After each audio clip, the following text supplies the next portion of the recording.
Video और उसमें डाल देते हैं रिकॉर्डिंग पे।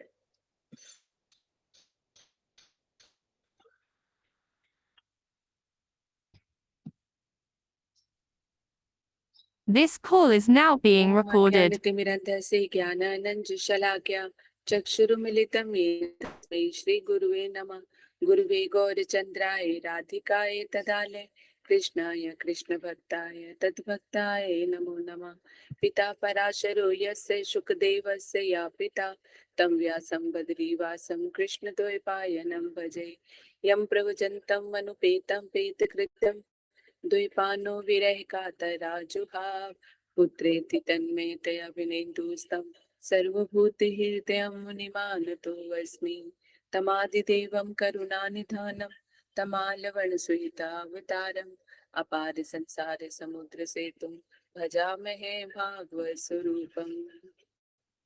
श्री कृष्ण चैतन्य प्रभु नित्यानंद श्री अद्वैत गदाधर शिवसदि गौर भक्तवृंद। हरे कृष्णा कृष्णा कृष्णा हरे हरे, हरे राम राम राम हरे हरे। सर्वप्रथम मैं अपने गुरुदेव श्री पूज्यपाद भक्तिवेदांत नारायण गोस्वामी महाराज जी के श्री चरणों में कोटि प्रणाम करती हूँ। तत्पश्चात समस्त गुरुवर्ग के श्री चरणों में कोटि कोटि दंडवत प्रणाम और आप सब भक्तों के चरणों में यथा योग दंडवत प्रणाम स्वीकार हो। सावन का महीना और रूप गोस्वामी जी की तिथि आ रही है ना। वृंदावन में तो वैसे ही हर्षोल्लास पूरा भरा हुआ है और साथ साथ में बारिश की वजह से शायद वहां पे गलियां भी जो है खूब भरी हुई है। एक उसमें देखा, बाकी अभी एट प्रेजेंट वृंदावन में क्या हाल है ये पता नहीं, लेकिन सारे वैष्णव पहुंच रहे हैं रूप गोस्वामी जी की तिथि के लिए भरमार। मतलब वहां पे जो है ये भक्तों के लिए बहुत ही जो है विशेष दिन है। कल भी संजय प्रभु जी ने, श्री पद्मनाभ महाराज जी ने इतने सुंदर सुंदर जो है रूप गोस्वामी जी के बारे में बताया। तो जब हम श्रवण करते हैं तभी हमें पता लगता है कि अगर रूप गोस्वामी जी नहीं होते तो हम किन चीजों में फंसे रहते। शुद्ध भक्ति का तत्व हमें समझ में नहीं आता। रूप गोस्वामी जी क्या क्या वैशिष्ट है, चैतन्य महाप्रभु क्यों आए, हमें कौन सा प्रेम दिया, इन सब चीजों के बारे में कुछ भी हमें पता नहीं चलता। तो उनका बहुत ही बड़ा जो है हमारी भक्तों के लिए जो है बहुत बड़ा दिन है कि रूप गोस्वामी जी की तिथि पे जाके हम उनकी समाधि में कथा श्रवण करते हैं, उनके वैशिष्ट को जानते हैं, उनके महात्मा को सुनते हैं, जिनसे हमें भक्ति जो है भक्ति लाभ होती है। तो आज की जो कथा गुरुदेव ने उसमें बोले, कल भी हम लोगों ने श्रवण किया था जो वहां पर कथा हो रही है, और जो रूप गोस्वामी जी पर महाप्रभु की कृपा, ये आज का टॉपिक है कि किस तरह से जो है महाप्रभु ने श्री रूप गोस्वामी जी के ऊपर कृपा की। कहते हैं कि पहले जो है पहले का जो प्रचार है, जैसे अद्वैत पे निर्विशेष में बहुत सारा इस तरह से प्रचार किया गया। गुरुदेव बताते हैं कि उन्होंने बड़े से बड़े ग्रंथ जैसे भक्ति रसामृत सिंधु, उज्जवल नीलमणि, इनके छोटे छोटे ग्रंथ भी निकाले हैं, ताकि सब लोग जो है इसको आसानी से पढ़ सके, समझ सके। क्योंकि जो ये भक्ति रूपी जो धन है इन्हीं में सब में छिपा हुआ है। तो महाप्रभु क्यों आए, का क्या वैशिष्ट्य है, और उन्होंने अगर एक एक चीज को अच्छी तरह से नहीं समझाया बताया होता तो हमें नहीं पता चलता। तो गुरुदेव कहते हैं कि उन्होंने रूप गोस्वामी जी के बारे में सिर्फ रूप गोस्वामी जी की छोटी सी एक मतलब बुक निकाली है जो हम सबके पास होनी चाहिए और पढ़ना पढ़ाना चाहिए। नहीं चाहिए, पानी चाहिए बस, है मेरे पास, मतलब हाथ फुल है। हम्म। तो कहते हैं ना छोटे छोटे अन्य मतलब एक तरह से निकाले हैं, जो उन सारे ग्रंथों को हमें पढ़ना चाहिए। तो गुरुदेव जो है श्री चैतन्य मनोभीष्टम भूतले इस श्लोक की व्याख्या करते हुए बताते हैं कि अगर चैतन्य महाप्रभु के मनोभीष्ट को कोई समझ पाया है तो कौन श्री रूप गोस्वामी जी समझ पाए। वैसे तो रूप गोस्वामी जी के उससे पहले जो है स्वरूप दामन राय रामानंद जी, तो जो उनके गंभीरा में उनके साथ ही रहा करते थे, उनके मनोभावों को समझा करते थे, उसके महाप्रभु के भावों के कहते हैं अनुरूप ही जो है श्लोक पढ़ा करते थे, और इससे महाप्रभु को बड़ी प्रसन्नता हुआ करती थी।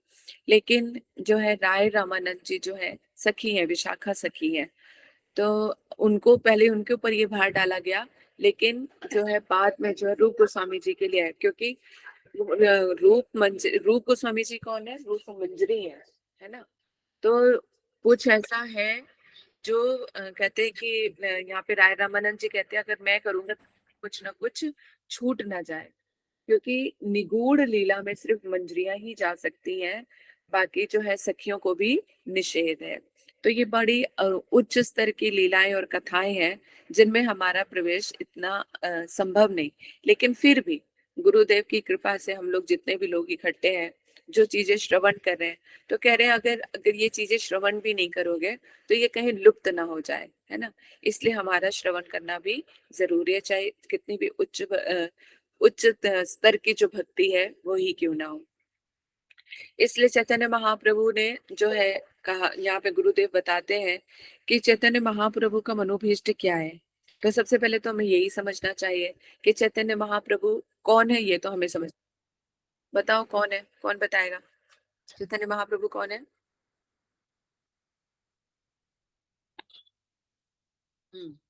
राखी, तुम तो लगातार क्लासेस अटेंड कर रही हो, चलो फिर भी बताओ। हरे कृष्णा दीदी। दीदी चैतन्य महाप्रभु जो है जो उनकी जो अंदर का जो भाव है वो कृष्ण का है, और जो उनकी मूवमेंट है और जो उनका रंग है, रूप है, वो राधा रानी का है। तो वो राधा रानी की भाव और भाव कांति लेके आए। कृष्ण राधा रानी का भाव और कृष्ण की कांति ले, मतलब शरीर, मतलब वो स्वर्ण वर्ण क्या बोलते हैं दीदी, मुझे समझ नहीं आ रहा मैं कैसे बोलूं। स्वर्ण वर्ण मतलब गोल्डन कलर के हैं राधा रानी। अगर राखी जी ने जो बोला है वो सत्य है तो आप लोग अपने हाथ नीचे कर सकते हो, और अगर कुछ और एक्स्ट्रा बोलना है तो आप हाथ खड़ा कर सकते हो, ठीक है। तो मोस्टली जो राखी जी ने बोला वही है। चलिए रीना जी, आप कुछ और बोलना चाहती हैं? हरे कृष्ण दीदी, कोटि कोटि दंडवत प्रणाम। दीदी चैतन्य महाप्रभु स्वयं कृष्ण है, और वो धरती पर राधा रानी के भावों का रसास्वादन करने के लिए आए हैं, और हम सबको भक्ति प्रदान करने के लिए आए हैं। ठीक है, इंदु माता जी ने भी हाथ खड़े किया। माता जी यही आंसर है या कुछ और बोलना चाहते हो आप? बेटा यही है कि वो राधा कृष्ण का मिलित स्वरूप है, यही बताना था मुझे। ठीक, बिल्कुल सही बोला है ना, कि ये स्वयं कृष्ण है जो राधा रानी के भावों को रसास्वादन करने आए हैं। एक बड़ा जो सुंदर कल एक संजय प्रभु जी ने चीज नहीं, गुरुदेव ने आज सुबह जो बोला कि जो महाप्रभु हैं उस पारकीय भाव का रसास्वादन करने के लिए आए हैं, लेकिन शिक्षा जो हमें देने के लिए आए हैं वो कुछ एक अलग वस्तु है ना। जिसका रसास्वादन कर रहे हैं वो एक अलग चीज है, वो राधा रानी का भाव है, और जो हमें वो देने प्रदान करने के लिए आए हैं वो अलग है। और दूसरा एक चीज और बताई, मतलब उसी से ही संबंधित है लेकिन फिर भी थोड़ा कहीं ना कहीं डिफरेंस है। और दो तीन चीजें ना एक साथ दिमाग में आ रही है कि महाप्रभु किस तरह से कहते हैं कि राधा राधा रानी जो है, जैसे कृष्ण जो गोपियां जो सबकी कृष्ण की सेवा करती हैं, और उन्हीं के प्रेम के जो गोपियों के प्रेम के वशीभूत हैं कृष्ण।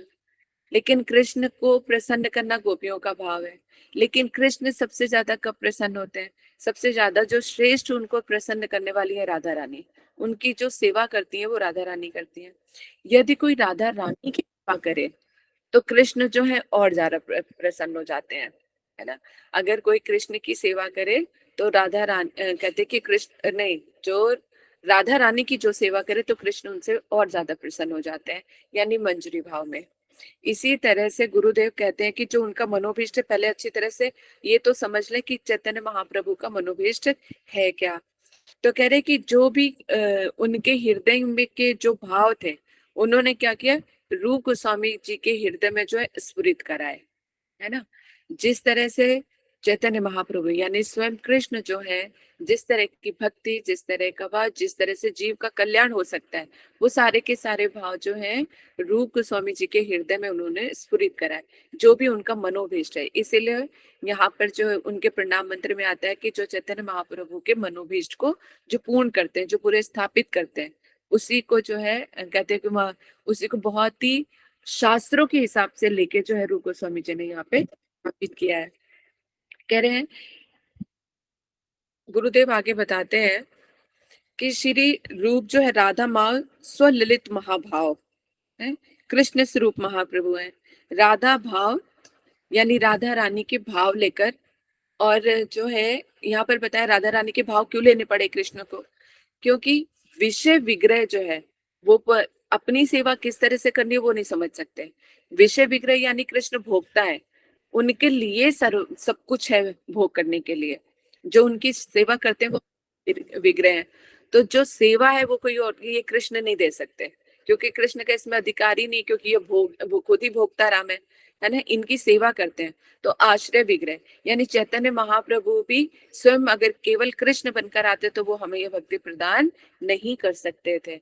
इसीलिए जो है कृष्ण जो है राधा भाव को लेकर आए। राधा रानी कौन है? आश्रय जाती है। तो राधा रानी के भावों को लेकर आकर उन्होंने हमें ये जो श्रेष्ठ भक्ति है वो प्रदान की है। कह रहे इससे पहले जो है रामानंद जी को कहते गोदावरी के तट पर रसराज महाभाव का दिखलाया महाप्रभु ने। रामानंद जी को भी क्या है कहते गोदावरी तट पे राधा कृष्ण मिलित स्वरूप जो है रसराज का जो है महाभाव उन्होंने दिखाया। और कहीं पर और उनको कहा कि ये बात किसी को मत बतलाना। इसी तरह से सार्वभौम भट्टाचार्य जी को भी अपना दर्शन कराया, लेकिन वहां पर भी उन्होंने मना कर दिया कि किसी के सामने इस चीज को व्यक्त मत करना। लेकिन जब यहाँ पे रूप गोस्वामी जी ने जब चैतन्य महाप्रभु के बारे में उनके श्लोक महावदन्याय वाला जो श्लोक बताया उनके सामने बताया बोला, यानी जब अगर महाप्रभु को कोई कह देता था ना कि आप नारायण हो, तो वो कहने लग जाते थे कि नहीं, मतलब कानों में हाथ रख लेते थे कि मैं नारायण नहीं हूँ। लेकिन इसी तरह से लेकिन जब रूप गोस्वामी जी ने महावदन्याय वाला जो श्लोक उनके बारे में बोला, तो वो सुनकर ना तो बोला कि किसी के सामने व्यक्त करना, और ना ही ये उनको मना किया।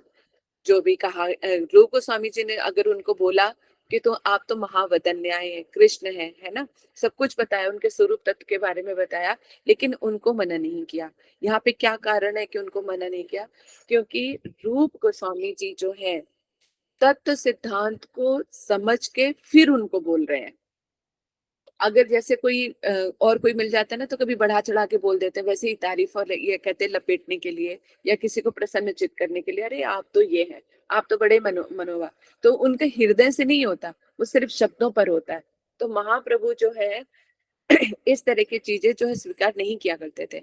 लेकिन रूप गोस्वामी जो है शास्त्रों के अनुसार बोलकर जब बोलते थे तो महाप्रभु उस चीज को एक्सेप्ट किया करते थे। तो कहा उन्नत उज्जवल रस देने लायक नहीं। गुरुदेव कहते हैं ये उन्नत उज्जवल रस क्या है? यानी राधा रानी के भाव। जिस तरह से राधा रानी कृष्ण को प्रेम करती हैं, जिस तरह से उनकी सेवा करती हैं, उस चीज का पारकीय भाव जो है, पारकी भाव का रसास्वादन कर रहे हैं। तो उन्नत उज्जवल रस जो है पारकीय भाव में जाके कितना, देखो ये क्लास भी धीरे धीरे ऊपर ही उठती चली जा रही है ना। क्योंकि रूप गोस्वामी जी की जहाँ पर बात आती है तो वो इस कहते हैं कि ये जो उन्नत उज्जवल रस है ना भक्ति की जो श्रेष्ठतम है वहां तक पहुंचा जाते हैं, और वही ना कहीं डिस्कस होना हो ही जाता है। तो यहाँ पर गुरुदेव बताते हैं कि जो उन्नत उज्जवल रस है ये देने के लायक नहीं है ना। तो सच्चिनंदन इसका रसास्वादन करते हैं, यानी राधा रानी के भाव। इस तरह से राधा रानी कृष्ण को देख के जो अनुभव करती थी, जिस तरह से वो प्रेम करते हैं, जिस तरह से सेवा करते हैं, तो वो भी पारकीय भाव में। दो भाव होते हैं ना, स्वकीय और पारकीय। तो स्वकीय में क्या है, फेरे लेके यानी कृष्ण को अपना पति मानते हैं। पारकीय भाव में कि खुद की शादी कहीं हो चुकी होती है, लेकिन जो दूसरा कहते हैं कि लेकिन कृष्ण से फिर भी प्रेम रहता है, यानी शादीशुदा होने का भाव रहता है। तो यहाँ पर जो है पारकीय भाव का रसास्वादन कर रहे हैं कृष्ण यहाँ पे। तो कहते हैं तो क्या देना चाहिए, कि मतलब देने की बात क्या है, या महाप्रभु किस लिए आए? तो कह रहे हैं कि एक तो वो करुणापूर्ण है, दूसरा राग भक्ति को जो है उसको बढ़ाने के लिए आए, यानी राग भक्ति देने के लिए आए। यानी पांचों रसों में से कोई एक रस को लेकर जो भक्ति करता है उसको बोलते हैं रागानुगा भक्ति। ठीक है, समझ आ रही है बात? देखो ये संसार से सबसे बाहर निकल जाओ, सारे देवी देवताओं से बाहर निकल जाओ, जब एक सुप्रीम यहाँ पे कृष्ण भक्ति की बात हो रही है ना, टॉप मोस्ट भक्ति के बारे में बात हो रही है। अन्य अभिलाषिता शून्यम ज्ञान कर्मादि अनावृतम, अनुकूल कृष्ण अनुशीलम के बारे में बात हो रही है। तो ये जो छोटी छोटी चीजें बाहर निकल के ही इसको हम श्रवण करेंगे, तब जाके कहीं हमें ये चीज समझ में आएगी। तो हम श्रेष्ठतम भक्ति की बात कर रहे हैं, यानी श्रेष्ठ परम पुरुष कौन है? कृष्ण। जब कृष्ण की भी भक्ति हो रही है तो यहाँ पर भी वैशिष्ट है कृष्ण का। मथुरा में अलग है, द्वारिका में अलग है, और ब्रजेंद्र नंदन कृष्ण अलग है। द्वारिका में भी ऐश्वर्य भाव है, मथुरा में भी ऐश्वर्य भाव है। ज्यादातर द्वारिका में जो है स्वकीय भाव है, मथुरा में भी स्वकीय भाव है। पारकी भाव से सेवा केवल ब्रज में ही होती है और कहीं नहीं होती है। सबसे बड़ा ब्रज का जो वैशिष्ट है, कहते कि ब्रज में जो है केवल पारकीय भाव से ही कृष्ण की सेवा होती है, गोपियों के जो अंदर है। यहाँ पे आगे गुरुदेव एक जगह पे बताते हैं कि दास और सख्य ये जो है रूपानुग में नहीं आता है ना। माधुर्य भाव की जो भक्ति है वो आती है, और उसमें भी स्वकीय और परिक्रिया, उसमें भी अलग काफी सारे भेद है। हाँ रीना बोलो। रीना तुमने हाथ खड़ा किया है, कुछ पूछना चाहती हो? हाँ जी दीदी, पारकीय भाव की डेफिनेशन प्लीज एक सेंटेंस में बता दीजिए।